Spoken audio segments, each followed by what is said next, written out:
100 साल में पहली बार हुआ ये कार्यक्रम होगा। मैं रेलवे को भी इस भव्य आयोजन के लिए बहुत बहुत बधाई देता हूं।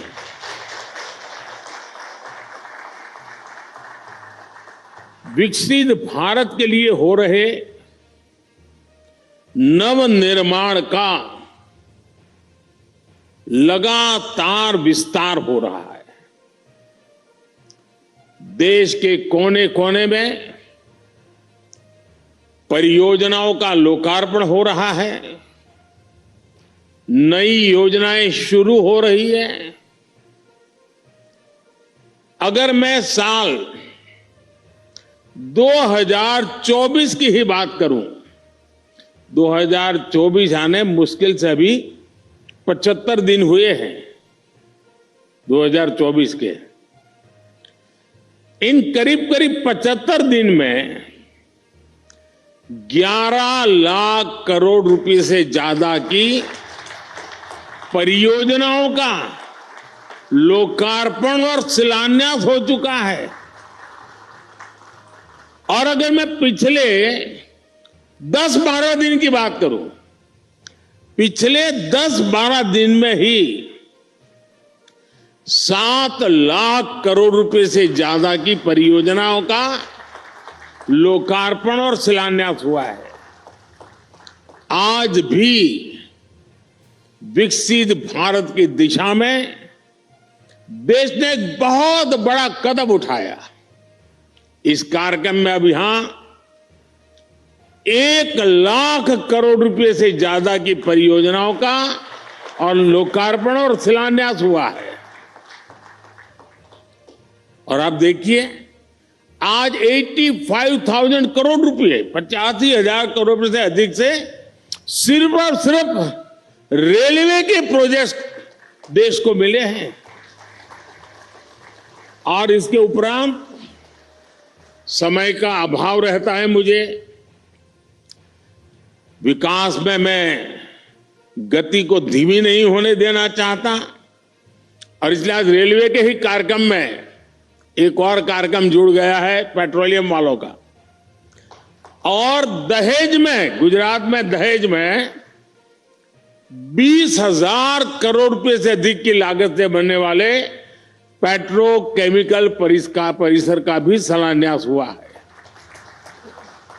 और ये प्रोजेक्ट हाइड्रोजन उत्पादन के साथ साथ देश में पॉलीप्रोपिलीन की डिमांड को पूरा करने में अहम भूमिका निभाने वाला है। आज ही गुजरात और महाराष्ट्र में एकता मॉल्स का भी शिलान्यास हुआ है। ये एकता मॉल्स भारत के समृद्ध कुटीर उद्योग, हमारे हस्तशिल्प, हमारा वोकल फॉर लोकल का जो मिशन है, उसको देश के कोने कोने तक ले जाने में सहायक होगा। और उसमें एक भारत श्रेष्ठ भारत की नींव को भी मजबूत होते हम देखेंगे। मैं इन परियोजनाओं के लिए देशवासियों को बधाई देता हूं, और मैं मेरे नौजवान साथियों से कहना चाहता हूं, भारत एक युवा देश है, बहुत बड़ी तादाद में युवा रहते हैं देश में। मैं खास तौर पर मेरे युवा साथियों से कहना चाहता हूं, आज जो लोकार्पण हुआ है वो आपके वर्तमान के लिए है, और आज जो शिलान्यास हुआ है वो आपके उज्जवल भविष्य की गारंटी लेकर के आया है। साथियों, आजादी के बाद की सरकारों ने राजनीतिक स्वार्थ को जिस तरह प्राथमिकता दी, और उसकी बहुत बड़ी शिकार भारतीय रेल रही है। आप पिछले 2014 के पहले के 25-30 रेल बजट देख लीजिए। रेल मंत्री देश की पार्लियामेंट में क्या बोलते थे? हमारी फलानी ट्रेन का वहां स्टॉपेज दे देंगे, वहां हम डिब्बे 6 है तो 8 कर देंगे। यानी रेलवे, और मैं देख रहा था पार्लियामेंट में भी धप धप तालियां बजती थी। यानी यही सोच रही थी कि स्टॉपेज मिला कि नहीं मिला, ट्रेन वहां तक आती है, मेरे स्टेशन तक आगे बढ़ी कि नहीं बढ़ी। देखिए 21वीं सदी में यही सोच रही होती तो देश का क्या होता। और मैंने पहला काम किया, रेल को अलग बजट से निकाल करके भारत सरकार के बजट में डाल दिया, और उसके कारण आज भारत सरकार के बजट के पैसे रेलवे के विकास के लिए लगने लगे।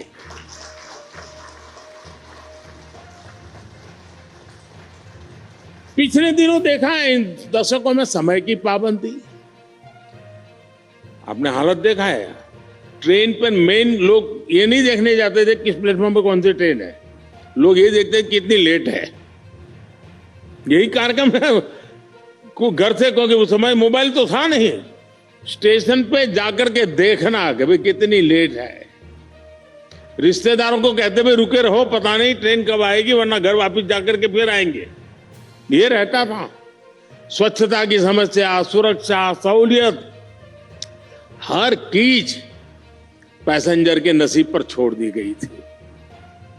2014 में देश में आज से 10 साल पहले नॉर्थ ईस्ट के 6 राज्यों ऐसे थे जहां की राजधानी हमारे देश की रेलवे से नहीं जुड़ी थी। 2014 में देश में 10,000 से ज्यादा ऐसे रेल फाटक थे, 10,000 से ज्यादा, जहां कोई व्यक्ति नहीं था, लगातार एक्सीडेंट होते थे और उसके कारण हमारे होनहार बच्चों को, नौजवानों को हमें खोना पड़ता था। 2014 में देश में सिर्फ 35% रेल लाइनों का इलेक्ट्रिफिकेशन हुआ था। पहले की सरकारों के लिए रेल लाइनों का दोहरीकरण भी उनकी प्राथमिकता में ही नहीं था। इस परिस्थिति में हर पल कौन मुसीबतें झेल रहा था, कौन परेशानियों में पीसा जाता था? हमारे देश का सामान्य मानवी, मध्यम वर्ग का परिवार, भारत का छोटा किसान, भारत के छोटे उद्यमी। आप याद करिए रेलवे रिजर्वेशन, उसकी भी क्या हाल था। लंबी लंबी लाइनें, दलाली, कमीशन, घंटों का इंतजार। लोगों ने भी सोच लिया था कि अब ये हालत कभी नहीं, सबने माना था भाई रेलवे पर ऐसी है, मुसीबत है, चलो 2-4 घंटे सफर करनी है कर लेंगे, चिल्लाओ मत। यही जिंदगी हो गई थी। और मैंने तो मेरी जिंदगी ही रेल की पटरी पर शुरू की है, जब मुझे भली भांति है रेल का क्या हाल था। साथियों, भारतीय रेल को उस नर्क जैसी स्थिति से बाहर निकालने के लिए जो इच्छा शक्ति चाहिए थी, वो इच्छा शक्ति हमारी सरकार ने दिखाई है। अब रेलवे का विकास सरकार की सर्वोच्च प्राथमिकताओं में से एक है। हमने 10 वर्षों में औसत रेल बजट को 2014 से पहले की तुलना में 6 गुना ज्यादा बढ़ाया है। और मैं आज देश को ये गारंटी दे रहा हूं कि अगले 5 साल में वो भारतीय रेल का ऐसा कार्यकल्प होते देखेंगे जिसकी उन्होंने कल्पना भी नहीं की होगी।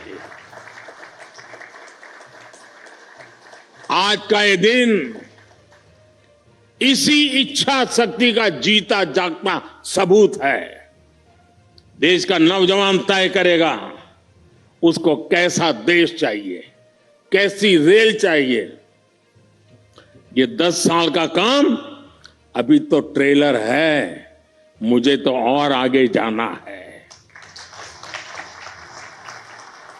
आज गुजरात, महाराष्ट्र, यूपी, उत्तराखंड, कर्नाटक, तमिलनाडु, दिल्ली, एमपी, तेलंगाना, आंध्र प्रदेश, बिहार, झारखंड, पश्चिम बंगाल, उड़ीसा, इतने राज्यों में वंदे भारत ट्रेनें मिल चुकी है जी। और इसी के साथ ही देश में वंदे भारत ट्रेन की सेवाओं का शतक भी लग गया है। वंदे भारत ट्रेनों का नेटवर्क अब देश के 250 से अधिक जिलों तक पहुंच चुका है। जन भावनाओं का सम्मान करते हुए सरकार वंदे भारत ट्रेनों का रूट भी लगातार बढ़ा रही है। अहमदाबाद जामनगर वंदे भारत ट्रेन अब द्वारिका तक जाएगी। और मैं तो अभी द्वारिका में जाकर के डुबकी लगा के आया हूं। अजमेर, दिल्ली, सराय रोहिल्ला वंदे भारत एक्सप्रेस अब चंडीगढ़ तक जाएगी। गोरखपुर लखनऊ वंदे भारत एक्सप्रेस अब प्रयागराज तक जाएगी। और इस बार तो कुंभ का मेला होने वाला है तो उसका महत्व और बढ़ जाएगा। तिरुवनंतपुरम कासरगोड वंदे भारत एक्सप्रेस मंगलुरु तक विस्तार किया गया है। साथियों, हम दुनिया भर में कहीं भी देखें, जो देश समृद्ध हुए, औद्योगिक रूप से सक्षम हुए, उनमें रेलवे की बहुत बड़ी भूमिका रही है। इसलिए रेलवे का कायाकल्प भी विकसित भारत की गारंटी है। आज रेलवे में अभूतपूर्व गति से रिफॉर्म हो रहे हैं। तेज गति से नए रेलवे ट्रैक्स का निर्माण, 1300 से ज्यादा रेलवे स्टेशनों का आधुनिकीकरण, वंदे भारत, नमो भारत, अमृत भारत जैसी नेक्स्ट जनरेशन ट्रेन, आधुनिक रेलवे इंजन और कोच फैक्ट्रियां, ये सब 21वीं सदी की भारतीय रेल की तस्वीर बदल रही है। साथियों, गति शक्ति कार्गो टर्मिनल पॉलिसी के तहत कार्गो टर्मिनल के निर्माण में गति लाई जा रही है। इससे कार्गो टर्मिनल बनने की गति तेज हुई है। लैंड लीजिंग पॉलिसी को और सरल किया गया है। लैंड लीजिंग प्रक्रिया को भी ऑनलाइन किया है। इससे काम में पारदर्शिता आई है। देश के ट्रांसपोर्टेशन सेक्टर को मजबूती देने के लिए रेलवे मंत्रालय के तहत गति शक्ति विश्वविद्यालय की स्थापना भी की गई है। हम निरंतर भारतीय रेल को आधुनिक बनाने और देश के कोने कोने को रेल से जोड़ने में जुटे हुए हैं। हम रेलवे से, नेटवर्क से मानव रहित फाटक समाप्त करके ऑटोमेटिक सिग्नलिंग सिस्टम लगा रहे हैं। हम रेलवे के 100% इलेक्ट्रिफिकेशन की तरफ बढ़ रहे हैं। हम सौर ऊर्जा से चलने वाले स्टेशन बना रहे हैं। हम स्टेशन पर सस्ती दवा वाले जन औषधि केंद्र बना रहे हैं। और साथियों, ये ट्रेनें, ये पटरियां, ये स्टेशन ही नहीं बन रहे, बल्कि इनसे मेड इन इंडिया का एक पूरा इकोसिस्टम बन रहा है। देश में बने लोकोमोटिव हो या ट्रेन के डिब्बे हो, भारत से Sri Lanka, Mozambique, Senegal, Myanmar, Sudan जैसे देशों तक हमारे ये प्रोडक्ट एक्सपोर्ट किए जा रहे हैं। भारत में बनी सेमी हाई स्पीड ट्रेनों की डिमांड दुनिया में बढ़ेगी तो कितने ही नए कारखाने यहां लगेंगे। रेलवे में हो रहे ये सारे प्रयास, रेलवे का ये कायाकल्प नए निवेश और निवेश से नए रोजगार की भी गारंटी दे रहा है। साथियों, हमारे इन प्रयासों को कुछ लोग चुनावी चश्मे से देखने की कोशिश करते हैं। हमारे लिए ये विकास कार्य सरकार बनाने के लिए नहीं, ये विकास कार्य सिर्फ और सिर्फ देश बनाने का मिशन है। पहले की पीढ़ियों ने जो कुछ भुगता वो हमारे नौजवानों और उनके बच्चों को नहीं भुगतना पड़ेगा, और ये मोदी की गारंटी है। साथियों, भाजपा के 10 वर्ष के विकास का एक और उदाहरण पूर्वी और पश्चिमी डेडिकेटेड फ्रेट कॉरिडोर भी है। दशकों से यह डिमांड की जा रही थी कि माल गाड़ियों के लिए अलग ट्रैक होना चाहिए। ऐसा होता तो मालगाड़ियां और पैसेंजर ट्रेन दोनों की स्पीड बढ़ती। ये खेती, उद्योग, एक्सपोर्ट, व्यापार, कारोबार, हर काम के लिए ये तेजी लाना बहुत जरूरी था। लेकिन कांग्रेस के राज में ये प्रोजेक्ट लटकता रहा, भटकता रहा, अटकता रहा।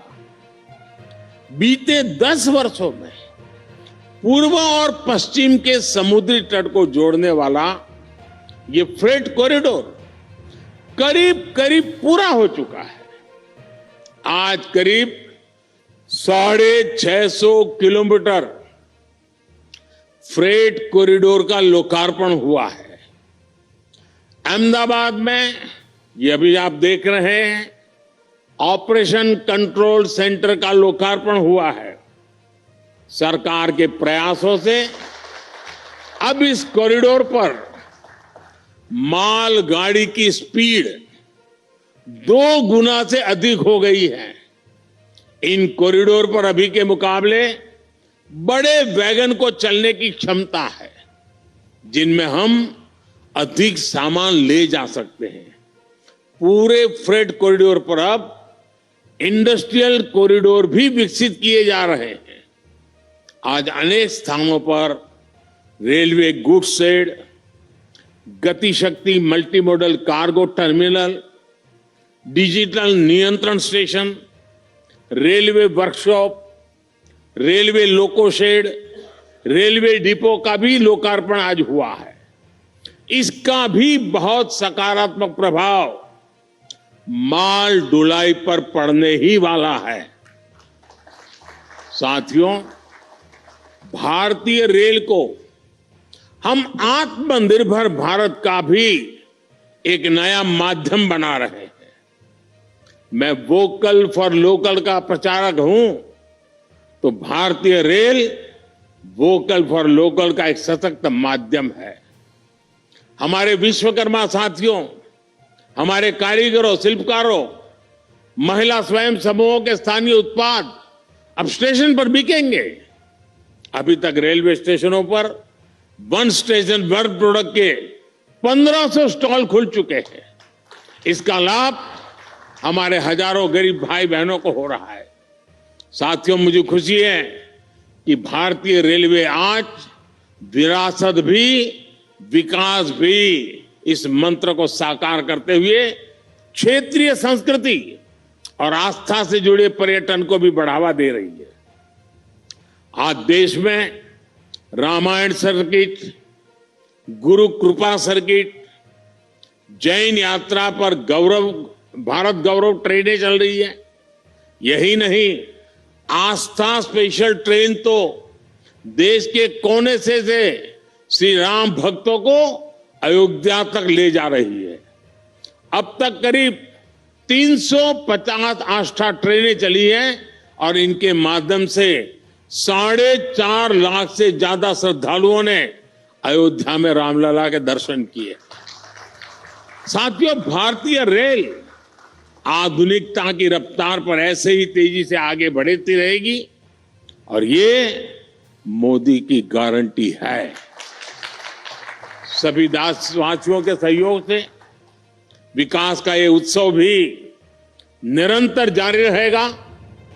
एक बार फिर मैं सभी मुख्यमंत्रियों का, गवर्नर जी का और इन 700 से अधिक स्थान पर जो इतनी बड़ी तादाद में लोग खड़े बैठे हैं, कार्यक्रम में आए हैं, और सुबह 9 साढ़े 9 बजे ये कार्यक्रम करना कोई सरल काम नहीं है, लेकिन देश का जनमानस विकास के साथ जुड़ गया है और इसीलिए ये नजारा देखने को मिल रहा है।